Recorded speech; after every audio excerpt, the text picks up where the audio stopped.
ආයුබෝවන් ශ්‍රී ලංකා විරාමයේ අනතුරුව ඔබ නැවතත් එකතු වෙලා ඉන්නේ අයුබෝවන් ශ්‍රී ලංකා සමගින් අපි තවත් විශේෂ කතා බහක් තමයි මේ විදිහට ආරම්භ කරන්න සූදානම් වෙලා ඉන්නේ. ඉතින් අද දවසේදී අපිත් එක්ක එකතු වෙලා ඉන්නවා ඒ සොෆ්ට්වෙයාර් සමූහ ව්‍යාපාරයේ සභාපති වගේම සමූහ කළමනාකාර අධ්‍යක්ෂ වෛද්‍ය දයාන් රාජපක්ෂ මහත්මයා. ඉතාමත් ආදරෙන් ඔබතුමාව අයුබෝවන් කියලා පිළිගන්නවා. ඒ වගේම දවසේදී අපිත් එක්ක එකතු වෙලා ඉන්නවා පියර්සන් එඩියුකේෂන් UK හි දකුණු ආසියානු කලාප කළමනාකරු සූරිය බිබිලේ මහත්මයා. ඔබතුමාවත් ඉතාමත් ආදරෙන් අයුබෝවන් කියලා පිළිගන්නවා. හොඳයි, මේ දවස්වල අපේ උසස් පෙළ නිමා වුණු දරුවන්ගේ දෙමව්පියන් හිතන විශාලම ගැටලුකාරී ස්වභාවයන් තත්වයන් කිහිපයක් තියෙනවා. එකක් තමයි අස්ථාවර වෙළඳපොළ තුර ස්ථාවර රැකියාවක් අපි දරුවන් වෙනුවෙන් තෝරාගත යුත්තේ මොන ආකාරයෙන්ද? උසස් අධ්‍යාපනය වෙනුවෙන් දරුවන් යොමු කරනවා නම් ඒ සඳහා හොඳම ස්ථානය මොකක්ද? මේ ආදී වශයෙන් පීඩාකාරී තත්වයන් නැත්නම් ගැටලුකාරී ස්වභාවයන් වලට මේ දවස්වල අපේ දෙමව්පියන් මුහුණ දෙනවා. ඉතින් ඔවුන් වෙනුවෙන් හොඳම විසඳුමක් අරගෙන තමයි අපි අද දවසේදී මේ විදිහට අයුබෝවන් ශ්‍රී ලංකා තුලින් අරගෙන ඇවිල්ලා ඉන්නේ. ඉතින් හොඳයි, ඉතින් අද දවසේදී අපි මේ විදිහට ඔබව දැනුවත් කරන්න සූදානම් වෙලා ඉන්නේ e-soft unit සම්බන්ධයෙන්. මුලින්ම මම වෛද්‍ය දයාන් රාජපක්ෂ මහත්මයා පැත්තට හැරෙන්න කැමතියි. දෙමව්පියන් දරුවන් වෙනුවෙන් මේ උසස් අධ්‍යාපනය මොන ආකාරයෙන්ද තෝරා බේරලා අපිට හඳුන්වලා දිය යුත්තේ? ඒකත් එක්ක මේ අස්ථාවර වෙළඳපොළ තුර ස්ථාවර රැකියාවක් අපි දෙමව්පියන් විසින් දරුවන්ට හොයලා දෙන්න ඕනේ මොන ආකාරයෙන්ද? ඇත්තටම අද වෙනකොට ඇත්තට මේ තීරණය ඉතාමත් බැරෑරුම් වගේ කාරණයක් බවට පත් වෙලා තියෙනවා. මොකද අපි හැමෝම දන්න දෙයක් තමයි මේ කෘත්‍රිම බුද්ධියේ නිසා රැකියාව වළඳපළට ඇති වුණු අස්ථාවර භාවය. විශේෂයෙන් අර white collar job, ඒ කියන්නේ දැනුම පාවිච්චි කරලා කරන රැකියාවන් වල විශාල පෙරලියක් ඇතුළත තියෙනවා. ඒ කියන්නේ රැකියාව නැති වෙලා නැහැ. සමහර වෙනස් වෙලා තියෙනවා. ස්වරූපීය වෙනස් වෙලා තියෙනවා. මේකත් එක්ක ඇත්තටම අනාගතයේ මොන ශාස්ත්‍රයේද දරුවන් තෝරගත යුත්තේ කියන දේවල් ගැන ඇත්තටම ගොඩක් හිතලා බලන්න ඕනේ කාලයක්. ඉතින් මේ ඇත්තටම මගේ නම් අදහස දැන් උසස් අධ්‍යාපනය ගත්තාම දෙආකාරයක උසස් අධ්‍යාපනයක් තියෙනවා. විශේෂයෙන් අපි දැන් වෛද්‍ය විද්‍යාව, ඉංජිනේරු විද්‍යාව, එහෙම නැත්නම් නීති වේදය වගේ ශාස්ත්‍ර ගත්තාම ඒක අර A level subjects ටිකකුත් අනිවාර්යෙන් කරන්න ඕනේ. උදාහරණයක් වෛද්‍ය විද්‍යාවට යනවා නම් physics, chemistry, biology වගේ කරලා ආවම රිසල්ට් එකක් තියාගෙන ඒ විෂය නිර්දේශය හරිය අනුකූලව ඉගෙනගෙන තමයි ඔබට වෛද්‍ය වෘත්තියක් හැටියට එන්න පුළුවන්. අනිත් එක ඒ වගේ වෘත්තියන් වලට ඇතුල් වීමේදී බලපත්‍රයක් අවශ්‍ය වෙනවා. ඒ කියන්නේ කවුන්සිල් එක්ක ඕනම රටක රෙජිස්ට්‍රේෂන් එකක් අවශ්‍ය වෙනවා. ඉංජිනේරු වෘත්තියත් ඒ වගේම.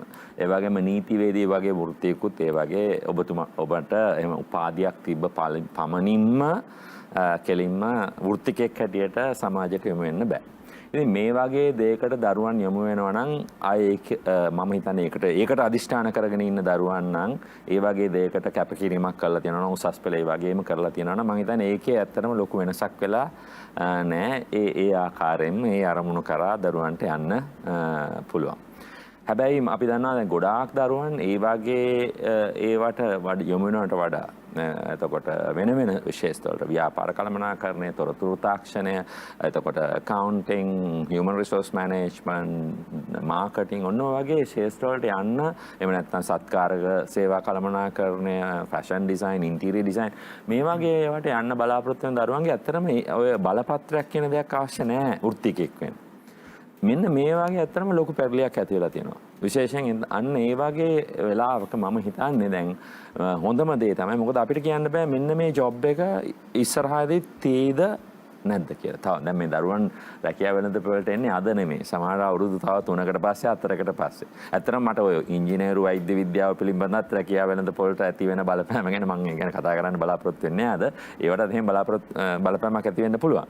හැබැයි අනිවාර්යෙන් අනිත් ඒවාට දැනටමත් ඒ බලපෑම ඇති වෙලා තියෙනවා. ඉතින් මං හිතන්නේ මෙන්න මේ වගේ වෙලාවට හොඳම දේ තමයි තමන්ට අවශ්‍ය අර හොඳම ෆවුන්ඩේෂන් නොලෙජ් එකක් අරගෙන රැකියාව වෙළඳපොළට ඉක්මනට යන එක. ඔබට ඒක කරන්න පුළුවන් නම් අවුරුද්දකින්, එහෙම නැත්නම් අවුරුදු දෙකකින්.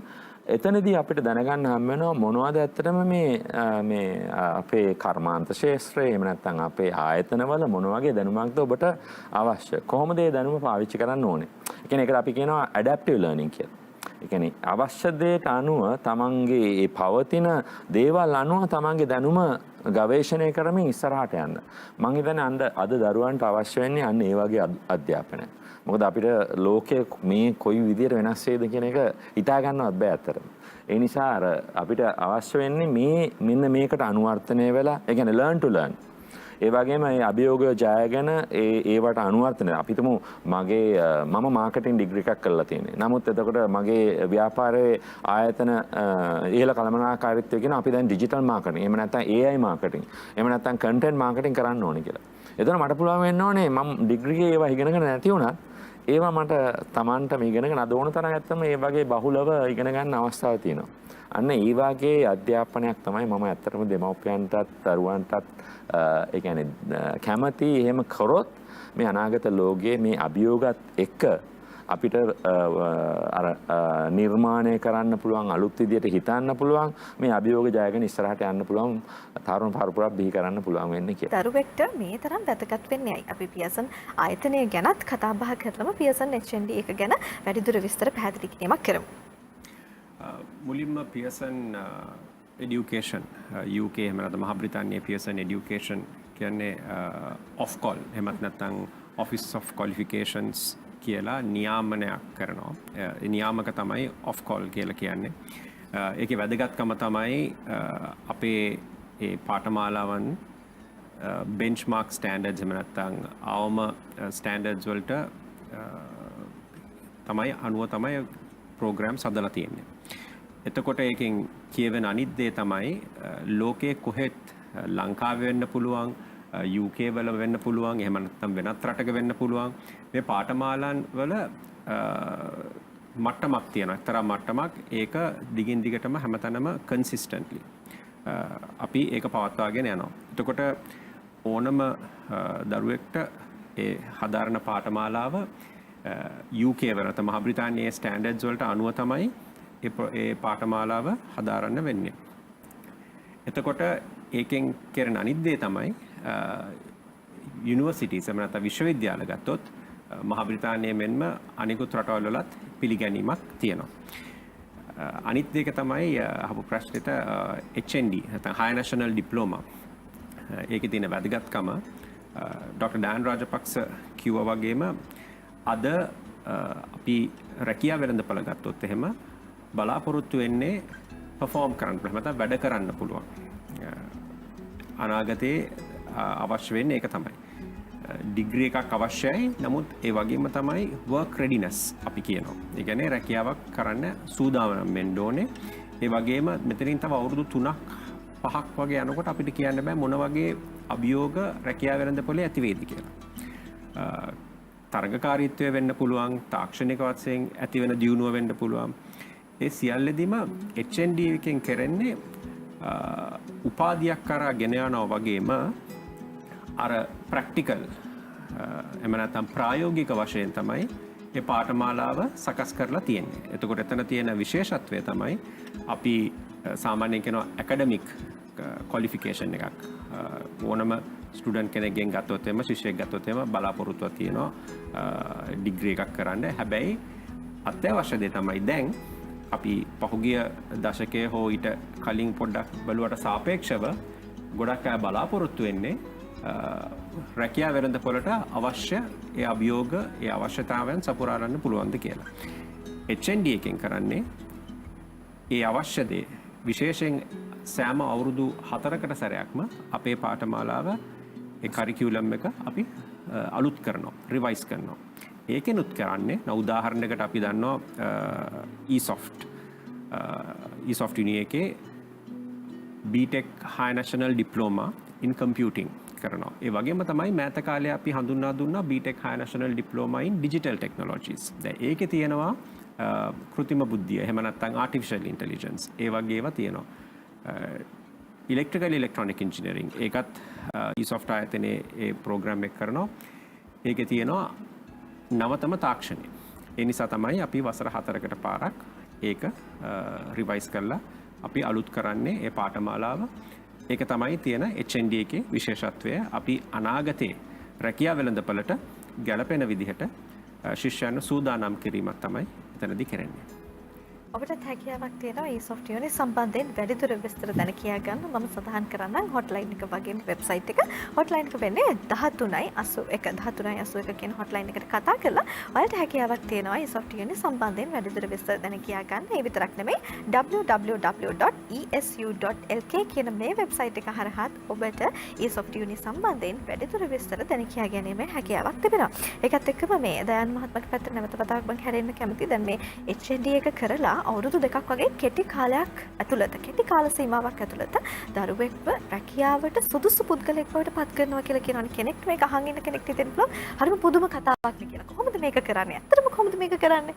ඔව් ඇත්තටම සූර්ය මහත්මයා සඳහන් කරා වගේ මේ පාඨමාලා සැකසෙලා තියෙන මේක ඇත්තටම පියර්සන් HND කියලා කියන්නේ විශ්වවිද්‍යාල අධ්‍යාපනයක පළවෙනි වසර දෙකට සමාන වුවත් මේවා වෘත්තීය සුදුසුකම හැටියට තමයි නිර්මාණය වෙලා තියෙන්නේ. ඒ කියන්නේ මෙන්න මේ රැකියාව වෙළඳපොලේ තියෙන මෙන්න මේ කාර්ය කරන්න අවශ්‍ය දැනුම තමයි විෂය නිර්දේශයට ඇතුල් කරලා තියෙන්නේ. ඒවා අර කිව්වා වගේ වසර 4න් 4ට වෙනස් වෙනවා. ඉතින් ඒත් එක්කම අපිට පුළුවන් වෙලා තියෙනවා අර රැකියාව වෙළඳපොළට අවශ්‍ය يعني මොකක් හරි ඩිග්‍රී එකට අවශ්‍ය ෆවුන්ඩේෂන් නොලෙජ් එක දෙන ගමන්ම අපිට රැකියාව වෙළඳපොළට අවශ්‍ය දරුවෙක්ව නිර්මාණය කරනවා. විශේෂයෙන් මේකේ වැදගත්ම කාරණේ තමයි ස්කිල්ස් පැත්තට තියෙන අවධානය. ඒ කියන්නේ ප්‍රායෝගිකව ළමයෙකුට යොදා ගන්න පුළුවන් විශේෂයෙන් විභාගනේ ප්‍රායෝගික නිබන්ධන තමයි තියෙන්නේ. ඒවා ඒ කියන්නේ ඒ ඉන්ඩස්ට්‍රි එකේ එහෙම නැත්නම් ඒ ශාස්ත්‍රයේ ප්‍රායෝගික දේවල් තමයි අපි නිබන්ධන වලට ගෙනලා තියෙන්නේ. ඉතින් අනිත් එක සාමාන්‍යයෙන් දරුවෙක් විශ්වවිද්‍යාලයක උපාධියක වසරකට ඉගෙන ගන්නේ විෂයන් 5ක් 6ක් වගේ නම් මේක ඇත්තටම 8ක් වගේ ඉගෙන ගන්නවා. ඒකෙන් හින්දා තමයි අපිට ඇත්තටම පුළුවන් වෙලා තියෙන්නේ වසර 2ක් වැනි කෙටි කාලයක් තුල මේ දරුවෙක් රැකියාව වෙනදපොළ work readiness. ඒකට අනිත් එක ඒක මීට අමතරව මේ විෂය නිර්දේශයට අමතරව තව අපි වෙන දේවල් මේක ඇතුළට ගෙනල්ලා තියෙනවා. ඒ කියන්නේ ළමයන්ගේ කතා කිරීමේ කණ්ඩායම් ක්‍රියාකාරකම් කිරීමේ හැකියාව, soft skills development ඕවා ඔක්කොම කරලා තමයි අපි පුළුවන් තරම් ඉක්මනට. ඇත්තටම මේක සමහරවිට අවුරුදු 2ක් කියන එකත් අදාළ වෙන්නේ නැහැ. මොකද අපේ සමහර දරුවන් පළවෙනි සෙමෙස්ටර් ඉවරනකොටම ජොබ් වලට ගිහිල්ලා තියෙනවා. මොකද මේ මයින්ඩ්සෙට් එක තමයි අපි දෙන්නේ. ඒකත් එක්කම ඒ soft සහ පියර්සන් කියලා කියන්නේ මේ සහයෝගීතාවය පටන් ගත්තේ අද නෙමෙයිනේ. අසට ගණනාවක් මුළුල්ලේ මේ සහයෝගීතාවය එකම තලයක එකම රේඛාවක පවත්වාගෙන එනවා. මම දැනගන්න කැමතියි කොතනද මේක ආරම්භ වුනේ? වර්තමානයේ වෙනකොට මේ තැන කොතනද තියෙන්නේ? සෝරි මයින්ඩ් ඔය ගැන මට කියන්න පුළුවන් ඇත්තටම eSoft සහ පියර්සන් අතර මුලින්ම සම්බන්ධතාවය ඇති වෙන්නේ 2008 වසරේ. එතනින් පටන් අරගෙන අපි අද වෙනකොට eSoft කියලා කියන්නේ ලංකාවේ වගේම ජාත්‍යන්තර වශයෙන්ුත් අපේ තියෙන ප්‍රධානම පෙළේ සෙන්ටර් එකක්. අපි ඒකට කියනවා approved center කියලා. ඕනම ස්ටුඩන්ට් කෙනෙකුට දැනගන්න අවශ්‍ය දේ තමයි approved center එකක්.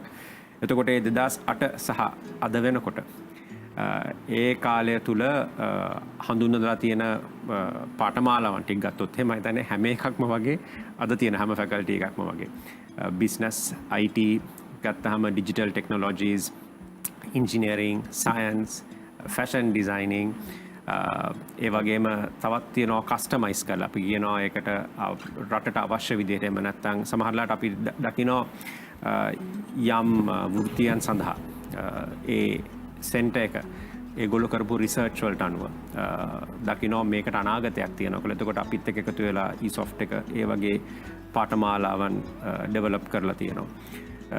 ඒතනින් ගත්තාම eSoft කියලා කියන්නේ අපිත් එක්ක ඉන්න leading internationally අපි කියනවා one of the top centers in the world we have. එතකොට eSoft එක ඒ අතින් වගේම අපි ගන්නවා quality standards. ඒක ඉතාමත් වැදගත්. මොකද දැන් අපි දරුවන්ව අනාගතයට සූදානම් කරන එක පැත්තකින් අපි බලන්න ඕනේ අර මම ඉස්සෙල්ලා කිව්වා වගේ benchmark standards එහෙම නැත්නම් අර අපිට තත්ත්ව පාලනයන් තියෙනවා. ඒතනදී අපි eSoft එකේ කරන වැඩ කොටස අපේ international standards verifiers ලා කියලා ඉන්නවා. එතකොට ඒගොල්ලෝ ඇවිල්ලා ඒ subject එකේ specialist ලා විශේෂඥයෝ. එතකොට ඒ ස්ටෑන්ඩර්ඩ්ස් අනිවාර්යෙන් මීට් වෙන්න ඕනේ. එහෙම නැත්නම් ඒ ස්ටෑන්ඩර්ඩ්ස් වලට අනුව තමයි අපි අන්තිමට ඒ දරුවන්ගේ ක්වොලිෆිකේෂන් එක ලබලා තියනවාද ඒකට අවශ්‍ය සුදුසුකම් සපුවර්ලා තියනවාද ඒ අනුව තමයි අපි ඒ ක්වොලිෆිකේෂන් එක අන්තිමට ප්‍රදානය කරන්නේ. එතකොට මේ පැත්තෙන් ගත්තහමත් eSoft ඒ අවුරුදු අද වෙනකන් ඒ අවශ්‍යතාවයන් මීට් වෙලා තියෙනවා. එතනින් එහාට ගත්තොත් එහෙම සාමාන්‍යයෙන් වසරකට ඉන්න ස්ටුඩන්ට්ස්ලා ප්‍රමාණයට ශිෂ්‍යයන් ප්‍රමාණයකින් ගත්තත් ඉදිරියෙන් ඉන්න අපේ කැම්පස් එකක් තමයි. ඒ වගේම තමයි අපි බලාපොරොත්තු වෙනවා අපි දැනටත් සාකච්ඡා කරනවා මේ ඉඳලා. දැන් අපි කතා කරනවා වගේ මේ ඊළඟ අවුරුදු 2 3 5 කියන එක අපි හිතා ගන්න අමාරුයි සමහරවිට මොන වගේ වෙනස්කම් එයිද කියලා. නමුත් අපි උත්සාහ කරනවා අපි ඒකට ගොඩක් කිට්ටුවෙන් වැඩ කරනවා බලන්න අනාගතයට අපිට මොනවද කරන්න පුළුවන්. සමහරවිට දැනට තියෙන පාඨමාලාවන් වලට සමහරවිට පොඩි වෙනස්කම් සිද්ධ කරන්න වෙනවා. ඒ වගේම අර ඩොක්ටර් ඩෑන් කිව්වා වගේ ස්ටුඩන්ට් කෙනෙක් ප්‍රෝග්‍රෑම් එක නැත්නම් පාඨමාලාව ඉවර කරනවා විතරක් නෙමෙයි කොතෙක් දුරට රැකියාව වෙළඳපොළට සූදානම්ද කමියුනිකේෂන් ස්කිල්ස් වෙන්න පුළුවන්. ඒ හැම අතින් ගත්ත හැම අතින්ම බත්තවම අපි උත්සාහ කරනවා e-soft ආයතනත් එක්ක එකතු වෙලා කොහොමද හොඳම දේ දරුවන්ට ලබා දෙන්නේ කියලා. e-soft uni එකෙන් මේ පියර්සන් HND එකක් හදාරන නැත්නම් අධ්‍යාපනය ලබා ගන්න ශිෂ්‍යයෙක් හෝ ශිෂ්‍යාවකට ලැබෙන විශේෂ වාසි මොනවද? ඇත්තටම විශේෂ වාසියක් ගත්තොත් මම හිතන්නේ ඒක වෙන ආයතනයක ඔබට ලබා ගන්න බැරි ඒවා කිව්වොත් එකක් තමයි මේ පාඨමාලා ගණනාවක් තියෙන ඔබට තෝරගන්න. ඒක තොරතුරු තාක්ෂණයද, ඉංජිනේරු අංශයද, එහෙම නැත්නම් බයොලොජි පැත්තද, සයිකොලොජි, එතකොට ෆැෂන් ඩිසයින්, ඒ වගේ විවිධ ශාස්ත්‍රවල තමන්ට කැමති, ඒ කියන්නේ ආස කරන තමන්ගේ අනාගත ඉලක්කයට ගැලපෙන පාඨමාලාවක් තෝරගැනීමේ හැකියාව ලැබෙනවා. ඒ වගේම තමයි අපි මේ පියර්සන් HND කියන පාඨමාලාව සෙන්ටර්ස් 20ක කරනවා. කියන්නේ ඔබට ආසන්නම ප්‍රධාන නගරය කියන්නේ ඕනෑම දිස්ත්‍රික්කයේ ඉන්න දරුවෙකුට කොළඹට එන්න අවශ්‍ය නැහැ, නුවරට එන්න අවශ්‍ය නැහැ. ඔබගේ දිස්ත්‍රික්කයෙන්ම සමහරට ගෙදර ඉඳන් එන්න පුළුවන්. නැත්නම් දැන් දෙමව්පියන්ට තියෙන තාත් ප්‍රශ්නයක් තමයි දරුවෙක් බෝඩ් කරන්න ඕනේ. එතෙන් යන වියදම සමහරට පාඨමාලා ගාස්තුවට වඩා වැඩි ගාණක් යනවා ඒ දේ කරන්න. ඉතින් අන්නේ වාසිය තියෙනවා. ඒ ඔබට ළඟම තියෙන දිස්ත්‍රික් එකට ඒ කියන්නේ සාමාන්‍යයෙන් බස් එකේ ඇවිල්ලා ළඟා වෙන්න පුළුවන් තැනක ඔබට මේ PSN HND පාඨමාලාව හදාරන්න පුළුවන්. ඒ වගේම තමයි අපේ තියෙනවා ඇත්තටම මේ learning management system එකක් LMS එකක්. එතකොට ඔබට ඒ කියන්නේ ඒ learning management system එක අපේ හැම දරුවෙකුටම හම්බ වෙනවා. ඔබ යාපනය ඉගෙන ගත්තත්, ගාල්ල ඉගෙන ගත්තත් ඒක හම්බ වෙනවා. ඉතින් එතකොට ඒකෙන් ඔබට ඇත්තටම අපි අර දෙන content එක ඔබගේ දැන් branch එකේ ඉන්න lecturer ගෙන් මොනවා හරි අඩුපාඩුවක් වුණා අර අපේ content එකක් තියෙනවා LMS එකේ. එතකොට අගින් මේවා වෙන්නේ ඒක හරහා. අනිත් එක තමයි ඉතින් ඔබට පුළුවන් මේ PSN HND ගාරා සූර්ය සඳහන් කරා වගේ මේක රැකියා වෙළඳපොළට සූදානම් කරන මේකක් විතරක් නෙමෙයි. ඔබගේ ඉස්සරහා උපාධියට පාරක්. අනිත් එකේ උපාධියට යන පාර සඳහා වැඩිම විශ්වවිද්‍යාල සමග අපි සහයෝගිතාවම ඇති කරලා තියෙනවා. ඒවා විශේෂයෙන් බ්‍රිතාන්‍ය විශ්වවිද්‍යාල සහ ඕස්ට්‍රේලියානු විශ්වවිද්‍යාල. ඒතර ඔබට පුළුවන් PSN HND එක මෙහෙ කරලා අවශ්‍ය නම් එංගලන්තේ ලන්ඩන් මොනාරි විශ්වවිද්‍යාලයක අවසාන අවසර කරන්න, නැත්නම් ඕස්ට්‍රේලියා විශ්වවිද්‍යාලයක අවසාන අවසර කරන්න. නැත්නම් කැමති නම් ලංකාවේ ඒ උපාධිය සම්පූර්ණ කරන්න. ඉතින් ওই ඔප්ෂන්ස් ඔක්කොම e-soft එකට આવොත් තියෙනවා. ඉතින් මම හිතන්නේ මේක අපිට මේ වගේ කෙටි සාකච්ඡාවකින් කියලා ඉවර ගන්න බෑ.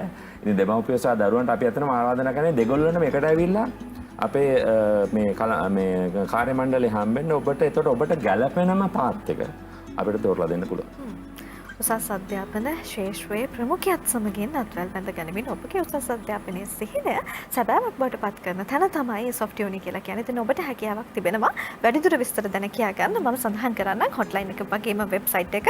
hotline එක වෙන්නේ 1381. 1381 කියන hotline එකට කතා කරලා ඔබට මේ soft uni සම්බන්ධයෙන් වැඩිදුර විස්තර දැන කියා ගැනීමේ හැකියාවක් තිබෙනවා. වගේම www.esu.lk කියන මේ website එක හරහා ඔබට අද දවසේදී කතා කරපු මේ දේවල් වලට අමතරව යම් කිසි දෙයක් දැන කියා ගැනීමට අවශ්‍ය දෙයක් තියෙනවා නම් ඔබට ඒ දේවලුත් දැන කියා ගැනීමේ හැකියාවක් තිබෙනවා. මතක් කරගන්න 1381 කියන hotline එක හරහා වගේම www.esu.lk කියන website එක හරහා මේ සියල්ලක් සම්බන්ධයෙන් දැන කියා ගැනීමේ හැකියාවක් තිබෙනවා. ඉතින් අද දවසේදී අපිත් එක්ක එකතු වුණා e-soft සමූහ ව්‍යාපාරයේ සභාපති වගේම සමූහ කළමනාකාර අධ්‍යක්ෂ වෛද්‍ය දයන් රාජපක්ෂ මහත්මයා වගේම Pearson Education UK හි දකුණු ආසියානු කලාප කළමනාකරු සූර්ය බිබිලේ මහත්මයා දෙපළටම බෙහෙවින්ම ස්තුතිවන්ත වෙන ගමන් අයිබෝන් කියලා අදෙන් සමුදෙනවා. වැඩ කරන ගමන් UK ඩිග්‍රී ගත්ත අවුරුද්දෙන් කොට දාගන්න පුළුවන්. Pearson HND හොඳම තැනෙන් e-soft